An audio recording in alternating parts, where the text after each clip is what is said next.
네, 안녕하세요. PD에서 CP가 되기까지 그리고 앞으로의 이야기의 주제로 이번 인터뷰를 진행해 맡게 된 김미래라고 합니다.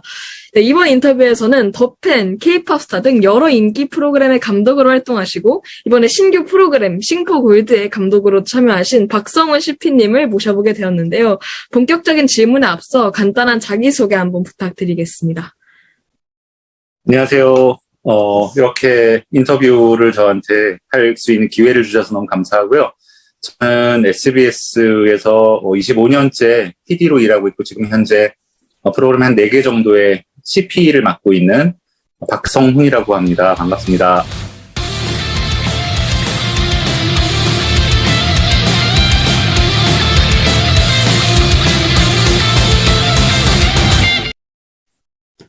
네, 감사합니다. 이렇게 CP가 되시기까지 정말 오랜 시간과 노력이 필요하셨을 것 같은데요. 혹시 언제부터 PD의 꿈을 꾸게 되셨는지 좀 여쭤봐도 괜찮을까요?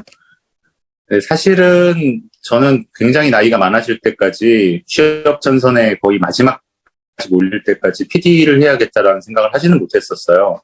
저는 그때 막연하게 좀 창의적인 일, 창의력을 발휘할 수 있는 일을 하고 싶다라는 막연한 생각만 가지고 있었고, 그래서 처음에는 광고 카피라이터가 되려고 그쪽을 굉장히 기웃기웃하고 있는 상황이었는데, 그 당시에 이제 IMF가 와서 우리나라 굉장히 어려울 때였어요. 그래서 취업 시장이 굉장히 닫혀 있었고, 특히 광고 시장이 가장 먼저 닫히기 때문에 그런 경우에 카피라이터를 한 명도 안 뽑는 거예요. 광고회사들이 한 명도 안 뽑거나 한 명 뽑거나. 그래서 계속 낙방을 하고 있다가 우연찮게 SBS 시험이 오늘이 마지막 면접 접수일이라는 걸 알고 그 소문을 듣고 얼른 냈는데, 제가 써둔 자기소개서가 광고회사용이다 보니까 기자보다는 PD 쪽이 더 적합하더라고요.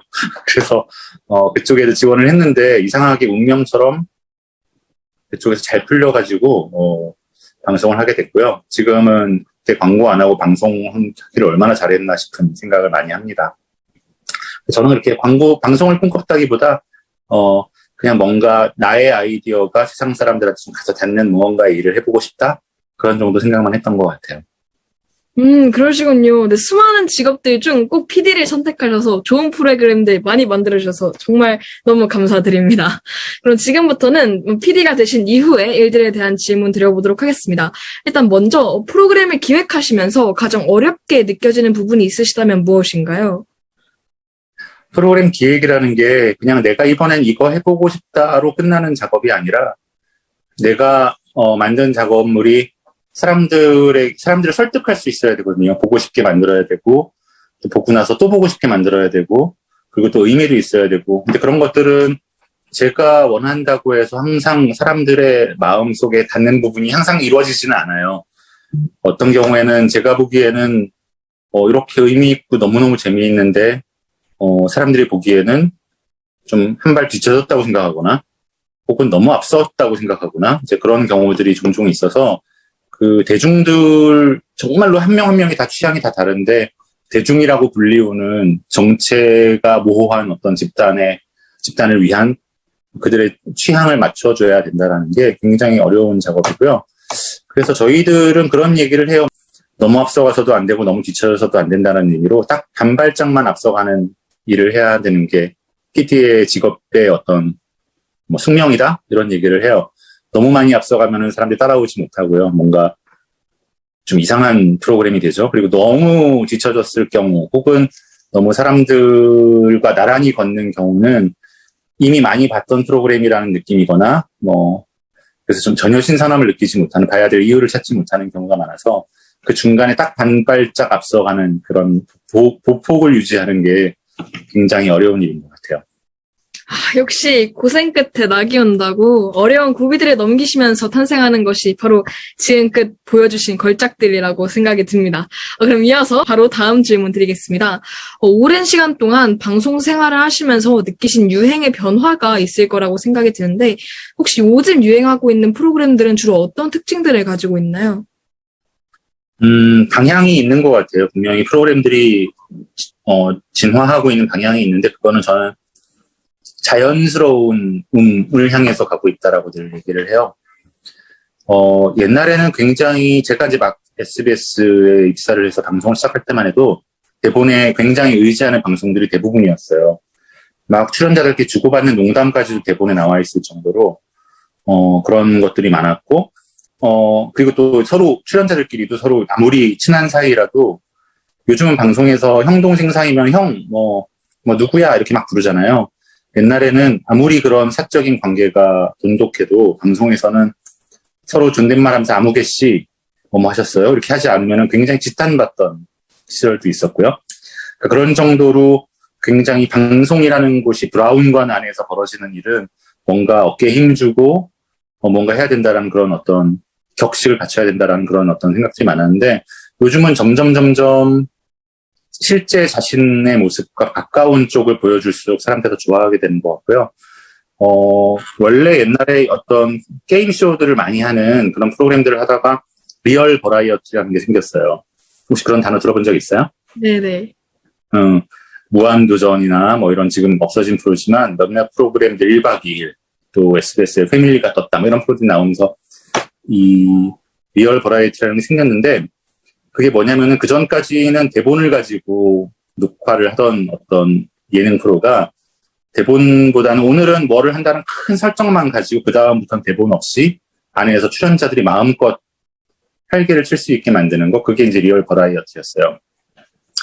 근데 외국은 원래는 일반인들 프로그램들이 점점 많아지고 있어요. 일반인들이 같이 생활하면서 막 그 모습을 관찰당하기도 하고 그런 정도로 연예인이 나온 것 자체가 이제 리얼리티의 끝이 아니라고 생각을 하는 거고 그래서 일반인들이 나오는 프로들이 오히려 더 막 유행을 할 정도인데 우리나라는 지금 서서히 이제 그런 단계로 넘어가고는 있지만 어쨌든 그때는 연예인들이 나와서 대본 없이 자유롭게 놀게 하는 거 뭐 그런 것들이 이제 리얼 버라이어티라는 거였고 그리고 요즘 관찰 프로들 많잖아요. 가족들 뭐 동상이몽이나 그 다음에 전지적 뭐 성견 시점이나 나 혼자 산다나 또 미운 우리 새끼나 뭐 이런 식으로 관찰 프로그램들도 많이 득세하고 있는 이유도 이 사람들이 이제 리얼 버라이어티에서 막 노는 것도 어떤 설정 안에서 노는 거였기 때문에 그것도 이제 덜 자연스럽다고 느끼는 거고 이제 사람들은 오히려 더 진짜는 뭐지? 더 자연스러운 저 사람들의 진짜 모습은 뭐지를 찾다 보니까 부부들이 가정에서 같이 살면서 밥 먹는 모습 아니면은 뭐 친구들과 어울려서 노는 모습들이 카메라를 의식하지 않고 생활하는 모습들을 이렇게 보여주는 그런 것들에서 사람들이 더 이제 리얼리티를 찾게 돼서 그렇게 되고 있는 것 같아요. 그래서 나중에는 점점 이 자연스러움의 끝으로 가다 보면 정말 뭐가 나올지 모르겠어요. 아예 다큐멘터리처럼 정말 웃음기 하나도 없이 막 사람들이 길을 걷고 있는 것만으로 프로그램을 만들게 되는 시대도 올지도 모르겠다는 생각이 들 정도로 점점 그런 방향으로 가고 있는 것 같아요. 아, 그렇군요. 정말 제가 진짜 궁금했던 정보인데 답변 정말 감사드립니다. 일단 다음 질문 또 드려볼게요. 뭐 더팬, K-팝 스타 등 CP님께서 기획하신 프로그램들을 보면 대부분 예능이나 음악 관련 방송들이 많더라고요. 그래서 혹시 이런 류의 방송들을 주로 기획하게 되신 이유가 있나요? 일단 예능 프로를 하게 된 이유는 제가 이제 예능 PD로 입사를 했기 때문이에요. 방송국은 예능, 뭐 교양, 드라마, 라디오, 스포츠 이런 정도로 나눠져요. 요즘 그 경계가 점점 모호해지고는 있지만 어쨌든 그렇게 해서 딱 세부 전공이 정해져 있고요. 물론 이제 예능 PD가 드라마를 만들기도 하고 또 다큐멘터리를 찍던 PD가 또 드라마를 만들거나 예능을 만들기도 합니다. 그런데 어쨌든 기본적으로는 이제 그렇게 정해져 있어서 저는 SBS 예능 본부 소속이고 예능 프로를 만들게 됐었고요. 예능 프로그램들 중에서도 음악 프로를 만들게 된 거는 사실 특별히 제가 의도를 했던 바는 아니고요. 제가 그 2011년도에 K-팝 스타라는 프로그램들이 준비될 때 그 박진영 씨가 저랑 굉장히 친한 친구예요. 그리고 그 전에 다른 프로그램에서 같이 일을 했는데 서로 되게 느낌이 좋았던 적도 있고 해서 박진영 씨가 SBS에서 오디션 프로그램을 한번 만들어보면 어떻겠냐라고 저한테 제안을 했던 적이 있었어요. 근데 그 당시에는 저희 회사의 아주 높은 분들은 오디션 프로그램은 케이블 TV나 뭐 다른 좀 작은 채널들에서 할 일이지 우리 SBS에서 할 만한 프로는 아니다라는 그런 판단들을 했어서 그때만 해도 그런 분위기이기도 했고요. 그래서 한번 무상이 된 다음에 다른 방송사에서 슈퍼스타 K라는 프로그램이 되게 빵 터졌어요. 그리고 그거를 보고 이제 MBC에서 위대한 탄생이라는 프로가 또 하나 만들어졌는데 그 프로도 굉장히 잘 됐었고, 그러니까 갑자기 제가 오디션을 만들어 보겠다라고 제안했을 때 거절했던 그 높은 분이 다시 저를 불러서 오디션 프로를 SBS 프로를 만들어야 될 것 같다. 단 그 전에 있던 어떤 프로라도 달라야 한다. 그런 얘기를 했었어요. 그래서 그때 SMYG JYP를 모아서 하는 프로그램을 만드는 쪽으로 우리의 어떤 그 다른 점을 찾아냈었고요. 우연한 계기, 어쨌든 SBS에서도 오디션 프로를 하나 해야 될 것 같으니까 네가 만들어봐라고 해서 숙제를 받아서 시작하게 되는 거였고요. 근데 그걸 하다 보니까 첫 시즌이 굉장히 잘 됐고, 그러다 보니까 시즌 2를 하게 되고 3를 하게 되고 결국은 7년 동안 시즌 6개를 하게 됐어요. 그러고 나니까 저는 어느덧 PD로서 가장 꽃 피워야 될 나이 때 그 프로를 7년 동안 했기 때문에 갑자기 음악 전문 PD처럼 됐고요. 그 후로도 계속 아무래도 SBS에서 그쪽 장르에 뭔가 기획이 필요할 때마다 제가 그 관여를 하게 되는 게 자연스러운 상황이 됐고, 지금도 또 Sing for Gold라는 새 프로그램을 또 준비를 하게 됐고요. 어떤 우연에 의해서 자기의 적성이 발견되기도 하고, 그게 자기의 어떤 전문 분야가 되는 쪽으로 계속 발전하게 되고, 이런 일들이 벌어지는 것 같아요. 저도 그렇게 됐고, 또 돌이켜보면 사실 제가 대학교 다닐 때 음악 동아리를 되게 열심히 했었어요. 그래서 거기서 악기도 연주하고 그랬었는데, 그때 음악을 어쨌든 동아리 수준이지만 열심히 또 재미있게 해봤던 경험이 지금 음악 프로를 하는데도 상당히 도움이 되기는 해요. 음악에 대한 어떤 이해나 무대에 서는 사람들이 어떤 준비 과정이 필요하고 어떻게 해서 어떤 마음으로 저 자리에 서는지에 대한 어떤 간접 경험 같은 것들이 있기 때문에, 그래서 그런 것들이 굉장히 큰 도움이 되기도 해서 마치 외부에서는 제가 굉장히 음악적으로도 전문성이 뛰어난 사람인 것처럼 보게 될 정도로 그 음악 전문 PD로서의 이미지를 굳히게 됐고요. 사실 근데 실상은 그냥 동아리에서 좀 팅까팅까 놀면서 음악을 좀 해본 정도, 그런 정도였습니다. 그런 작은 계기와 기회와 경험들이 모여서 지금 어떤 커리어가 되는 그런 일들이 벌어지는 것 같아요. 그런 비하인드 스토리가 또 있었더니 참 인상 깊습니다. 그럼 지금껏 이렇게 많은 프로그램을 촬영하는 도중에 기획자들과 출연자들의 합이 잘 맞지 않는 경우도 있었나요? 만약에 있다면 어떻게 갈등 없는 분위기를 조성하셨는지도 궁금합니다. 사실 기획에 따라서 더 좋은 분위기가 될 때도 있고 좀 굉장히 힘겹게 진행되는 프로그램들도 있는데, 잘 되는 프로는 잘 되는 프로대로, 잘 안 되는 프로는 잘 안 되는 프로대로 굉장히 많은 갈등이 있어요. 많은 출연자들이 있고, 출연자들 간에도 서로 갈등이 생기는 경우가 있고, 출연자와 스텝 간에, 혹은 또 스텝과 스텝 간에 여러 가지 다양한 갈등들이 생길 수밖에 없어서, 모든 프로에서 가장 중요하게 생각하고 가장 힘들게 생각하는 과제가 그런 갈등들을 없애는 것들이에요. 결국은 프로그램을 만든다는 게 커뮤니케이션이 제일 중요하거든요. 제가 직접 카메라에 출연해서 이 방송을 채우는 것도 아니고 유튜브처럼, 그렇다고 해서 제가 카메라를 들고 직접 찍는 것도 아니고 제가 조명을 켜고 세트를 제 손으로 짓는 것도 아니고, 정말 많은 출연자와 많은 스태프들이 제가 생각한 방향대로 일관성 있게 가기 위해서는 굉장히 많은 커뮤니케이션을 해야 되겠고, 그 과정에서 굉장히 많은 갈등들이 일어나기 때문에 결국은 항상 생기는 문제는 다 사람 문제고, 그런 어떤 커뮤니케이션의 부재에서 벌어진 일들이라서 해결책도 되게 간단해요. 어떻게 보면 계속 대화하고 부탁하고, 굉장히 또 밖에서 보는 것과 달리 저자세로 무릎이 아플 정도로 많이 무릎 꿇을 일도 많고요. 굉장히 많은 것들을 부탁하고 사정하고 또 비위를 맞춰주면서 해야 되는 일이기도 해요. 밖에서 볼 때는 되게 감독, 그러면은 이제 좀 뭔가 어깨에 힘이 들어간 감독석에 이렇게 앉아있는 모습을 상상하실지 모르겠지만, 실제로는 굉장히 많은 갈등을 조정하기 위한, 혹은 갈등이 생기지 않도록 서로 오해가 없도록 커뮤니케이션하기 위한 노력들이 늘 벌어져야 합니다. 네, PD로서의 책임감이 정말 많이 느껴지는 답변이었던 것 같습니다. 그럼 다음 질문 드려볼게요. CP님이 계획한 프로그램에 대한 비난과 악플 같은 경우는 또 어떻게 견뎌내시는지 궁금합니다. 굉장히 간단해요. 안 봐요.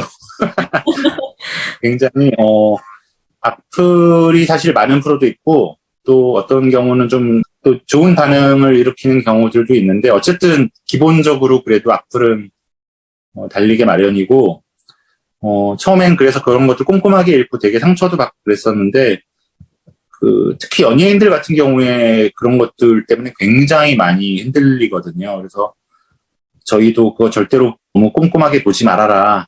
괜히 그런 것들 하나하나 읽다 보면은 정신적으로 굉장히 흔들릴 수 있고, 그리고 그 모든 사람의 의견을 대변하는 것도 아니거니와, 물론 참고할 내용들은 적절한 피드백으로 여기고 이제 받아들여야 되겠지만, 대부분의 악플들은 뭔가의 개선점에 대해서 얘기한다기보다 그냥 악플인 경우들이 많아서 그런 것들을 좀 가려보라고 얘기하는 쪽인데, 사실 우리는 우리에 대한 악플들도 궁금해 좀 보게 되잖아요. 저희도 이제 우리가 조언하는 것처럼 안 보려고 노력을 하는데, 그래도 이제 많이 보게 되고요. 근데 다만 이제 이걸 이겨낼 수 있는 거는 이게 하나의 프로그램에서만 악플을 받고 그렇게 된 게 아니라 굉장히 오랜 시간을 프로그램을 여러 가지를 해오다 보니까 결국은 굉장히 또 기운나고 기분 좋은 에너지를 주는 글들도 많이 만나게 되고, 그래서 그런 것들이 플러스 마이너스 이렇게 되다 보면은 사실은 되게 대수롭지 않은 일처럼 여겨지게 되는 것 같아요.